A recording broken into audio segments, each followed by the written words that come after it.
Halo Sobat Matematika, kembali lagi kita di Ordinat, obrolan di Departemen Matematika. Nah, kali ini bersama dengan saya, Vina. Kali ini saya nggak sendiri, karena saya bersama dengan Pak Denny, Ketua Inovatif Akademi Universitas Gadjah Mada. Boleh disapa dulu, Bapak? Halo Sobat Matematika. Nah, hari ini kita akan membahas tentang membangun bisnis, Pak, untuk mahasiswa atau alumni Departemen Matematika gitu ya, Pak ya. Walaupun Bapak aktifnya di semua universitas, tapi kita mungkin akan sedikit khusus di bagian Departemen Matematika gitu ya, Pak ya. Nah, Pak Denny ini adalah Ketua Inovatif Akademi Universitas Gadjah Mada. Nah, Inovatif Akademi itu adalah pembangunan ekosistem dan pelopor inkubator startup berbasis teknologi di dalam kampus di Indonesia yang diciptakan oleh Universitas Gadjah Mada, universitas terbesar di Indonesia. Nah, Inovatif Academy ini telah menginkubasi lebih dari 50 startup hingga saat ini dari 4.000 plus pendaftar di Yogyakarta dan Jawa Tengah gitu ya Pak ya. Oke. Aku mau ngerevisi boleh nggak apa-apa ya? Boleh, gimana Pak, gimana? Tadi saya sebagai kepala program, bukan kepala program ya? Kepala program inkubasi Inovatif Academy. Oh, kepala program Inovatif Academy. Ya. Oh gitu. Oke. Boleh diceritakan dulu Pak, Inovatif Academy itu selain yang tadi saya sebutkan itu apa ya Pak? Oke. Inovatif Academy itu awalnya kita pengen bantu inovasi yang ada di kampus ya, supaya mungkin kalau zaman sekarang namanya hilirisasi gitu ya. Hilirisasi, ya. Nah, seiring dengan terma-terma yang sekarang, akhirnya dibentuk namanya Inovatif Academy itu sebagai inkubator startup berbasis teknologi dan inovasi. Sehingga kalau bikin sesuatu inovasi atau suatu ide bisnis nggak ada inovasinya, ya mohon maaf nggak bisa masuk ke sini gitu. Jadi kita benar-benar dorong yang ada inovasinya gitu. Berarti harus yang berbeda dengan yang sudah ada gitu ya Pak ya. Nah, definisi inovasi dan teknologi ini mungkin kalau yang tahu yang sekarang, apakah harus teknologinya itu 4.0, IT, enggak. Apapun itu ada bisa diolah ya gitu, macam-macam. Nah, yang berikutnya adalah kita pengen dorong mahasiswa dan alumni UGM bahwa ada loh opportunity yang lain. Setelah lulus dari UGM ini kita bikin company sendiri. Nah, ini yang paling penting sebenarnya. Opportunity atau kesempatan untuk bisa membangun perusahaan sendiri, punya sendiri, jadi bos sendiri gitu ya. Tidak bekerja sebagai karyawan atau pegawai. Nah, itu yang paling penting sebenarnya. Oke, berarti di sini ini menarik nih Pak, karena kan Inovatif Academy itu membantu mahasiswa itu untuk membangun sebuah perusahaan ya Pak ya. Jadi mindsetnya tuh mahasiswa tuh lulus nggak jadi pegawai tapi jadi bos gitu ya Pak ya. Nah, ini kan sedikit agak berbeda ya Pak ya, karena kan universitas itu terkadang hanya fokus ke bagian akademiknya aja. Nah, sering melupakan bagian nanti setelah lulus tuh jadi apa, atau nanti setelah lulus tuh harus gimana gitu ya Pak ya. Meskipun sekarang udah banyak kampus merdeka, dan kampus merdeka pun sekarang juga mendorong mahasiswa itu untuk memenuhi kebutuhan industri, bukan untuk membangun industri. Nah, peran Inovatif Academy ini di era yang seperti ini gimana Pak? Nah, kebetulan kami itu transformasi Mbak Vina. Dulu di awal kan gini, ide awalnya kan penelitian di UGM itu banyak sekali. Kemudian mahasiswa ikut lomba-lomba internal banyak. Tapi endapnya apa? Punya company nggak? Nggak ada company-nya kan, nggak ada company existing. Nah, tugas kami adalah gimana mewujudkan mimpi-mimpi itu menjadi kenyataan, benar-benar jadi company. Itu yang pertama. Nah, transformasi itu akhirnya kita boleh dibilang sukses untuk mengubah mindset. Dengan cara ketika bikin company atau ide bisnis, jangan bikin solusi dulu, tapi cari masalahnya dulu apa. Sehingga nggak pakai ilmu cocokologi. Pak, saya bikin ini solusi IoT yang bisa untuk nyiram tanaman. Masalahnya apa, Dek?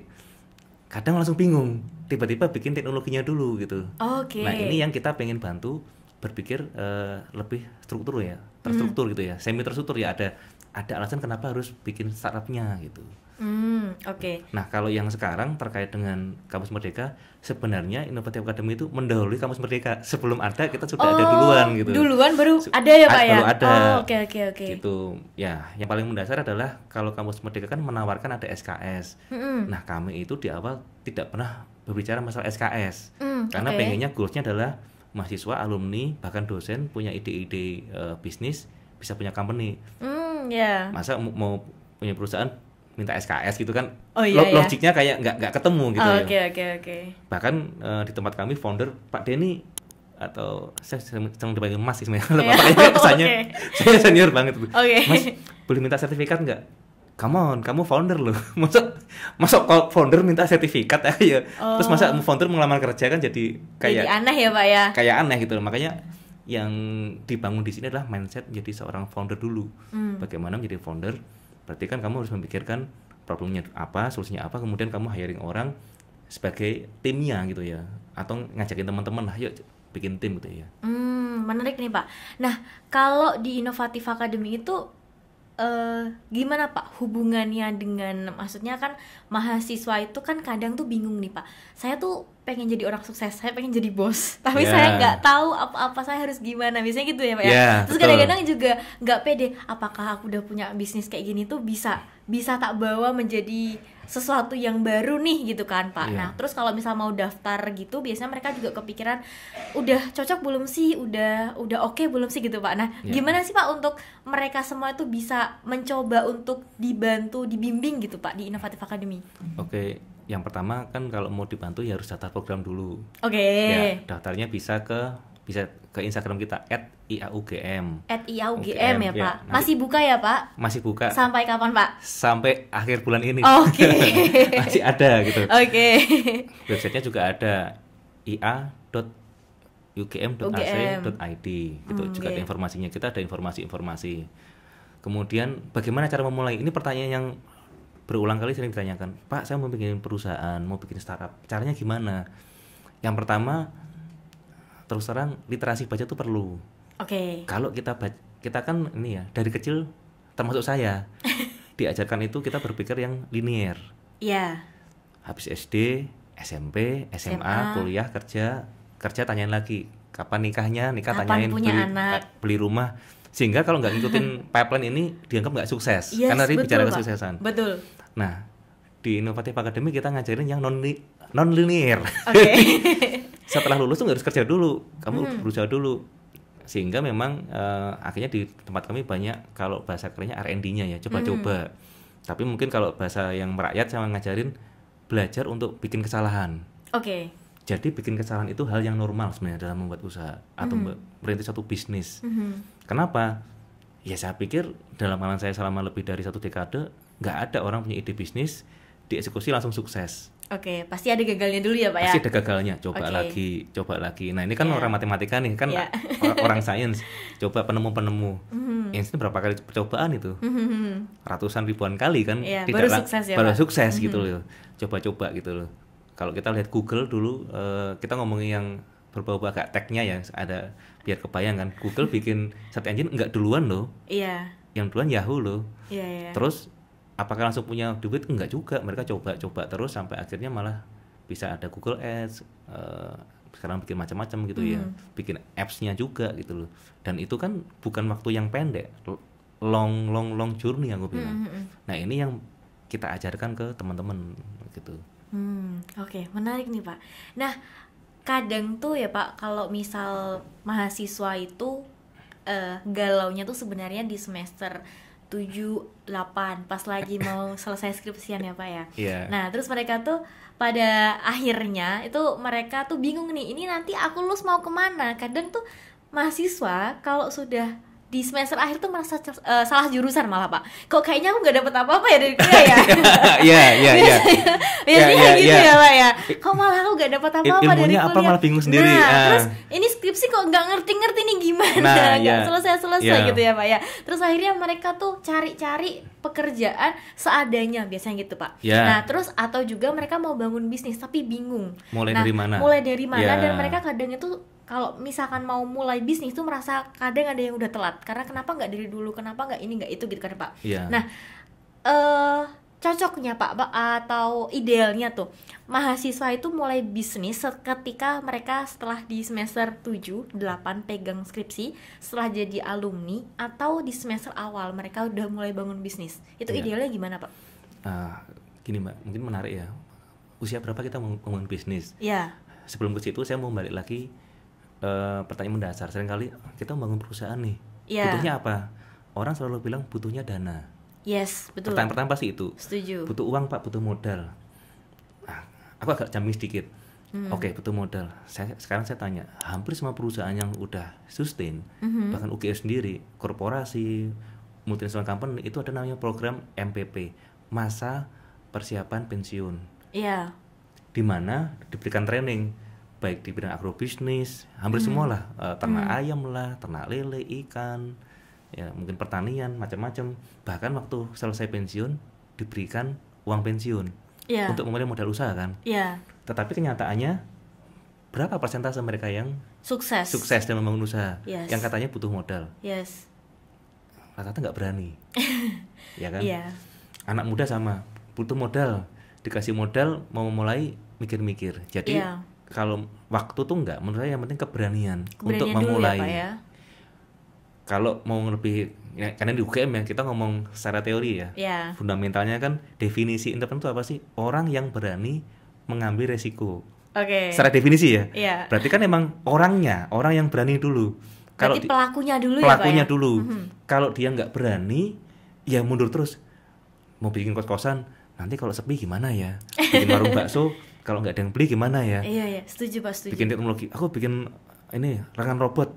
Iya. Kalau nanti nggak jadi gimana ya? Jadi ketakutan-ketakutan itu yang sebenarnya menghantui tidak mau memulai berinovasi untuk memulai usaha tadi.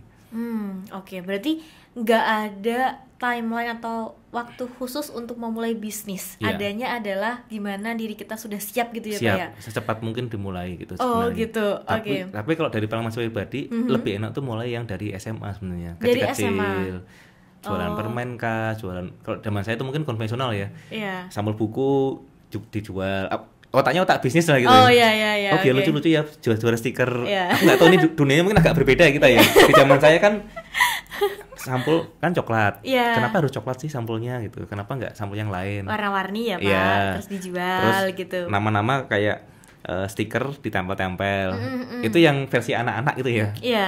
Kan dari kecil-kecil kan Oh. sebenarnya orang kan pengen tampil beda kan. Iya, Contoh di sini pakaiannya beda semua kan gitu. Oh ya, warnanya beda semua ya, Pak ya? pengen beda, kecuali kan di pabrik ya wajib pakai seragam gitu ya. Oh iya. Tapi mostly orang tuh pengen tampil beda sebenarnya gitu.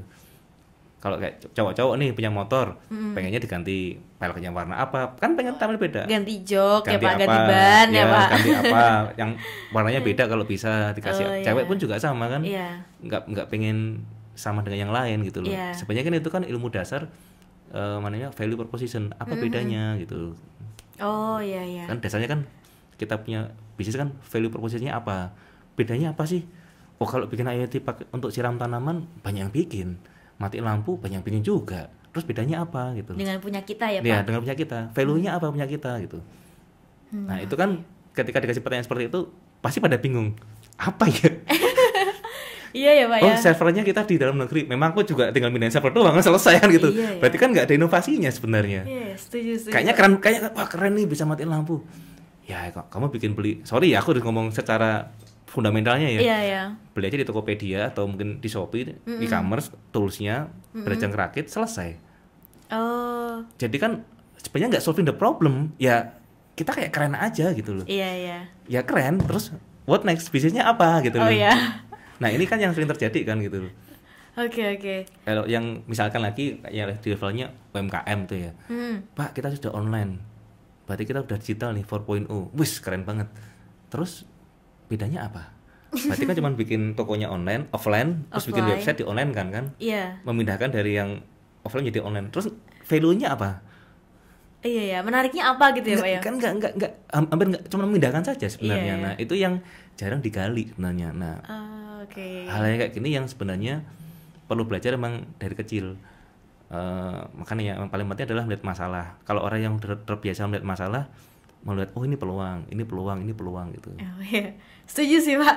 Nah, bisa melihat masalah itu, literasi baca itu penting. Harus sering baca ya, Pak. Ya, baca dan bacanya apa dulu. Mm. Kalau bacaannya itu maksudnya buku textbook gitu ya. Kemudian buku-buku kayak biasanya aku tanya gini sih. Role modelnya siapa gitu? Idolanya siapa? Biasanya kalau entrepreneur tuh kalau Indonesia kan Bob Sadino misalkan. Iya. kan gitu kan.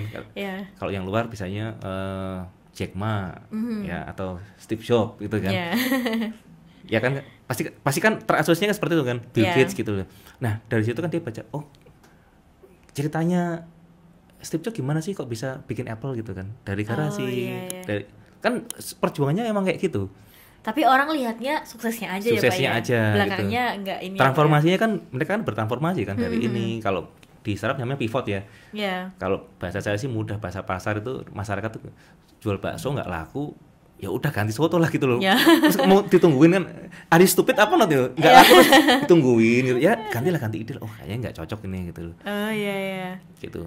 Nah itu yang mungkin banyak terjadi, aku bilang apa ya, istilahnya mungkin entrepreneur yang di jalanan gitu loh. Dia berani tapi nggak pakai riset.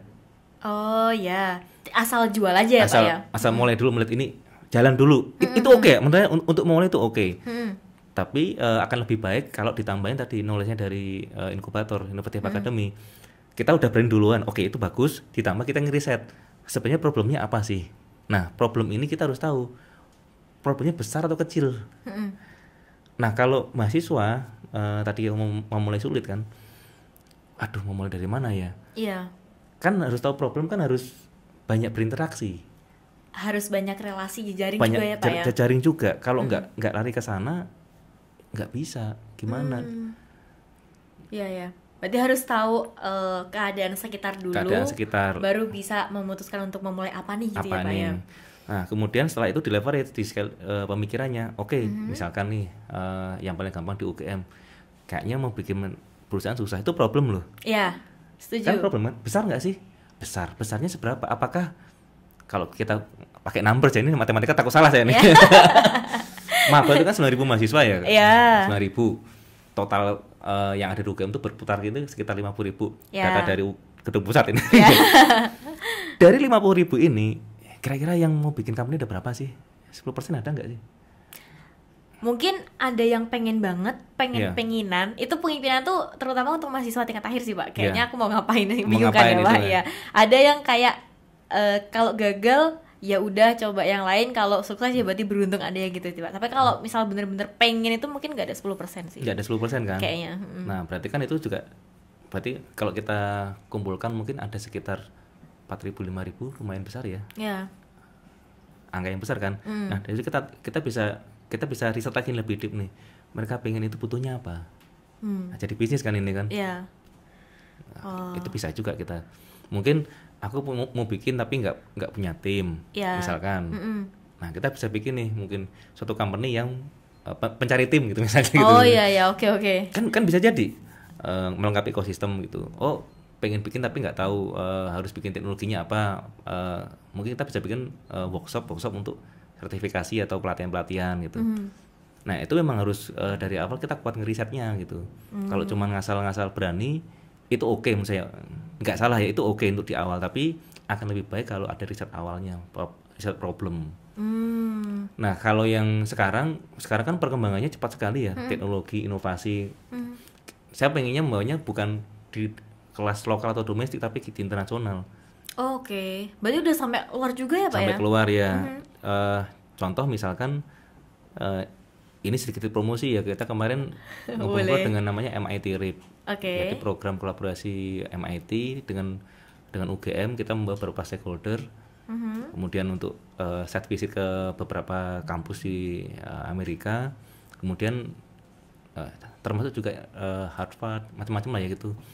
Nah, yang menarik adalah kalau di sini kan kita bikin teknologi itu kita menggunakan yang sudah ada. Iya. Misalkan kalau yang anak IT pakainya Android developer gitu ya, atau mungkin pakainya PHP ya, baik CI maupun Laravel. Di sana tuh bikin Androidnya, bikin engine-nya, gitu.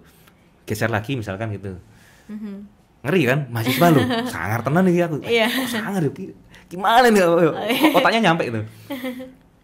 Tanpa bermaksud menurunkan standar ya, tapi di sini kan kita kompetisi bikin mobil listrik, motor listrik, tetapi kita kelasnya ngerakit loh sebenarnya, bukan develop engine-nya.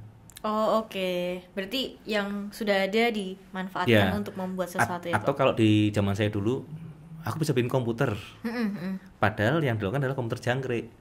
Adalah saya merakit, ngumpulin motherboardnya, prosesornya, VGA-nya dijadiin satu, casingnya. Nah, bilangnya bikin komputer. Padahal actually aku tuh hanya tukang rakit sebenarnya. Assembly saja gitu. Engine-nya aku bisa bikin chipnya enggak loh. Enggak kan? Sama kayak sekarang kita ngomongin IoT canggih-canggih, boardnya dari mana? Mostly dari China kalau mau dibongkar itu. Jadi kita semangat startupnya tuh belum industrialis sebenarnya, masih levelnya masih kita ngerangkai. Nah, kalau kita mau masuk lebih dalam lagi, kita bisa masuk ke industri yang lebih dalam lagi, itu akan powerful sekali. Bener-bener kita nyelesain fundamentalnya. Nah, contoh yang paling mudah adalah kalau kita ke industri yang kelasnya UMKM, Sidoarjo misalnya kan, ada pabrik sandal, sepatu, itu kan bener-bener dari hulu sampai hilirnya. Ada yang bikin cetakan alas solnya, ada yang bikin atasnya, ada yang rangkai, ada yang bikin boxnya. Lengkap ya Pak ya, semua itu ya? bener-bener bikin, bukan kerakit. Jadi bikin alatnya juga. Ya, dari hulu sampai ke hilir supply chain-nya. Nah, kita masih ngerakitnya. Masih setengah setengah aku bilang tengah-tengah antara hulu sama hilir sana, tapi hulunya bener developnya kan enggak gitu. Nah, itu yang harusnya kita kerjakan sih sebenarnya gitu. Iya Pak ya, jadi harus diperhatikan sebegitunya ya Pak, biar menjadi produk atau sesuatu yang baru dan lebih berinovatif dan lebih menarik ya Pak ya. Lebih menarik, dan yang disediakan fundamentalnya ya, dasarnya dulu ya Pak ya. Ini kemarin kan waktu dengan Pak Nana kan kita yang mau belajar ilmu alam yang yang abstrak ya. Analisis abstrak gitu ya. Itu kayaknya kok nggak ada gitu. Makanya kan karena jadi kembali ke literasinya tadi. Kalau bacaannya itu ya kita bacaannya kurang ya sulit ya gitu ya. Intinya tuh harus senang baca juga ya Pak. Ya kan kalau ilmu kan dari baca ya. Kalau kita nggak mau baca gimana dapatnya? Akhirnya kan hoax ya, kata sana, kata sini, kata setuju. Nah, kita sama bisnis kan pendekatannya kan harus tahu bacaannya apa dulu gitu. Ya, setuju Pak. Kalau di Innovative Academy itu apakah yang di sana tuh hanya mahasiswa S1, terus S2, S3, atau yang boleh ke sana tuh siapa aja sih Pak sebenarnya? Menarik nih Mbak. Dulu awalnya mahasiswa S1 di awal-awal ya. Masih mahasiswa ya Pak? Belum alumni ya Pak? Belum alumni. Terus seiring berjalannya waktu, kita kan udah dari 2014 sampai sekarang, ada permintaan, Pak, alumni boleh nggak, S2 boleh nggak, akhirnya kita open. Terus berjalan lagi, Pak, saya bukan UGM nih, boleh ikut nggak gitu loh. Oh boleh aja gitu, boleh aja, tetapi timnya itu harus ada anak UGM-nya. Berarti itu harus mahasiswa atau alumni? Bisa mahasiswa, alumni, dosen, karyawan juga boleh. Kalau keluarga karyawan nggak boleh ya Pak? Keluarga karyawan boleh. Tetapi ketika jadi tim harus ada unsur UGM aku bilang. Unsur UGM itu mahasiswa, alumni, dosen, karyawan. Gitu. Harus ada salah satunya ya Pak ya? Salah satu unsur itu harus ada. Menarik nih Pak. Nah, kira-kira Pak, kalau dari Innovative Academy, apa sih kolaborasi yang mungkin terjadi antara Innovative Academy dan Departemen Matematika untuk membantu para mahasiswa, khususnya alumni nih Pak, untuk memulai bangun bisnisnya? Kadang kan mereka juga, dulu kami ada ini Pak, mata kuliah kewirausahaan. Betul, 3 SKS ya? 3 SKS, 3 atau 2 ya, lupa saya Pak. Yang masih kuliah, ayo. Sekarang udah nggak ada Pak kayaknya. Nggak ada ya. Jadi mereka di situ itu ingin membangun bisnis, tapi kebanyakan masih bingung gitu Pak, terutama untuk alumni dan mahasiswa tingkat akhir terutama ya Pak ya. Nah, kira-kira apa Pak kolaborasi yang mungkin terjadi antara kita gitu lah Pak? Ini menarik. Mungkin saya langsung menawarkan ini. Silakan Pak. Yang pertama, kita bisa bikin mungkin sharing session. Sharing session, kita bisa brainstorming, nanti saya bisa invite teman-teman atau timnya dari Innovative Academy, member kami, alumni-alumni di Innovative Academy yang udah punya company untuk sharing, ngasih insight kan sebenarnya butuh insight. Kalau alumni mahasiswa akhir kan secara skillnya kan jago gitu ya. Nah, kita akan berikan insight yang pertama. Setelah insight, kemudian adalah lebih mengcapture diriku nih apa. Dalam arti kalau di dunia startup tuh ada 3 function, ada namanya hustler, hacker sama hipster. Nah, hustler ini biasanya tipikal orang-orang yang jago bisnis, tipe strategik, marketing lah gitu. Kita ngomong ya. Pokoknya kalau yang suka cuap-cuap di sini, itu hustler gitu. Kemudian yang kedua adalah hacker. Hacker bukan berarti ngehack bank itu atau apa gitu ya, enggak. Tapi istilahnya adalah hacker ini teman-teman yang jago di bidang engineering. Engineering itu tidak harus asosiasinya teknik mesin ya, bisa aja industri, bisa mungkin di kedokteran yang bisa bikin alat-alat kesehatan gitu. Jadi lebih ke engineeringnya gitu. Nah, yang terakhir adalah hipster, ini yang lebih condong ke desain. Jadi desainnya. Desainnya bukan desain bikin poster ya, atau mungkin bikin desain produk ya Pak, ya berarti. Produk ya, lebih ke produk. Kalau yang digital ya UI UX-nya seperti apa gitu. Ergonominya gimana kalau yang arsitek gitu misalnya gitu. Jadi minimal ada 3 unsur ini ya, kita ada di mana gitu posisinya. Karena kenapa ini penting? Karena nggak semua orang itu bisa jadi CEO, yang artinya Chief Everything Officer. Yang desain dewe, digambar sendiri, diproduksi sendiri, dijual sendiri. Kok kayaknya ya multitasking ya Pak ya. Itu sulit ya. Saya nemukan itu kayaknya orang-orang kayak gini kalau ada istimewa sekali gitu. Oke. Berarti nanti kalau seandainya nih Pak, ada sobat matematika yang nggak sabar untuk memulai bisnisnya, tapi mungkin kolaborasi tersebut belum terjadi gitu ya Pak ya. Kira-kira mahasiswa atau sobat matematika yang lagi nonton saat ini tuh bisa datang langsung ke Inovatif Academy atau gimana Pak? Bisa datang langsung, bisa juga janjian dulu. Tapi lebih enak mungkin ngechat di DM ya. Oh, di DM Instagram. Ya, takutnya IAUGM. @IAUGM. Oke. Takutnya udah datang ke sana terus saya nggak ada. Schedulingnya gitu. Oke, jadi Bapak ini available ya Pak 24/7 atau berapa Pak? 24/7. 24/7 ya Pak, kalau ada yang mau menemui ya Pak. Karena ide itu keluarnya di malam hari. Oh, oke. Jam 3 pagi kalau sepertiga malam terakhir biasanya emang gitu ya. Masya Allah. Biasanya apa dapat wangsit. Oh iya. Dapat habis sholat tahajud ya Pak ya, langsung dapat ide gitu. Saya mohon maaf nanti kalau mau disensor boleh. Biasanya itu kalau waktu BAB itu paling enak. Itu aku sering dapat itu. Oh iya. Dulu, lagi ngelamun ya Pak ya. Iya, saya kan belajar ini engineering sendiri, ngoding tuh ya. Pakai CI. Error codingannya. Wih, terus BAP itu kurang ini ternyata. Kurang titik koma, kurang apa. Ketemunya waktu memang gitu sih. Kadang aneh sih gitu. Oke, berarti Bapak bisa ditemui 24/7, tinggal di DM aja Instagramnya. Tinggal di DM nanti biar tim saya yang akan alokasi waktunya, jam-jamnya gitu. Oke, berarti untuk siapapun ya Pak ya, nggak harus mahasiswa S1 matematika, tapi siapapun ya Pak ya. Siapapun ya. Yang nonton ini khususnya ya Pak ya. S2, S3 boleh. Boleh gitu. Semuanya Pak ya. Tanpa bawa apapun ya Pak, atau misalkan harus bawa CV enggak ya Pak? Enggak. Tangan kosong boleh ya Pak ya. Tangan kosong boleh. Oke deh, menarik banget percakapan kita pada hari ini sobat matematika. Nah, mungkin terakhir nih Pak, ada nggak motivasi gitu atau misalkan semangat buat sobat matematika yang mau bangun bisnisnya atau yang sudah mulai bangun bisnisnya tapi masih bingung, atau yang masih bingung mau jadi founder atau mau jadi pegawai gitu, boleh langsung Pak.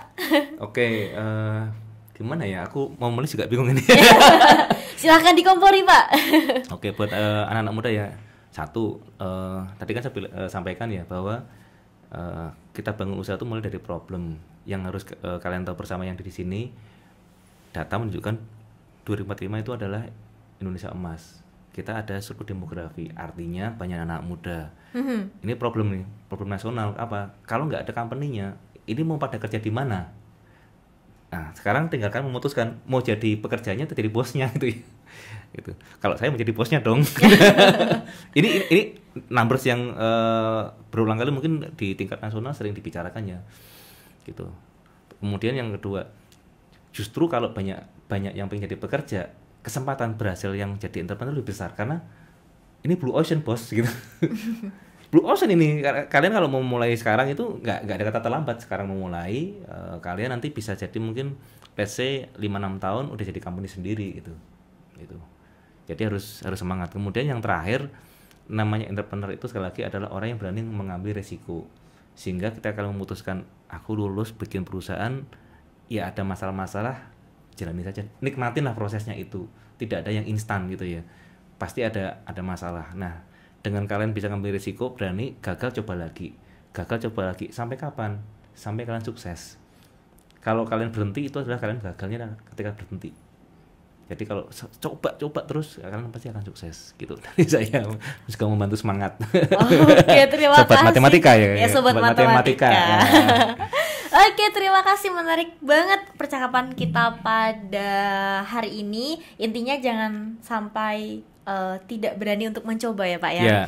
Oke, nah Sobat Matematika, terima kasih sesi kita pada hari ini. Jangan lupa ikuti terus official sosial media dari Departemen Matematika. Bisa di subscribe, like, komen, kemudian ada Instagram kita juga. Pokoknya ikutin terus. Dan kalau IA ada apa Pak? Boleh promosi juga sosial medianya, silakan. Sosial media IA ya tadi ya, @IA-UGM gitu Instagramnya, ya. YouTube-nya Pak? YouTube kita nggak ada YouTube. Oke, on the way buat ya Pak ya. Mungkin akan bikin gitu ya. Oke, terima kasih Sobat Matematika. Terima kasih dari kami. Saya akhiri, wassalamualaikum warahmatullahi wabarakatuh. Bye bye.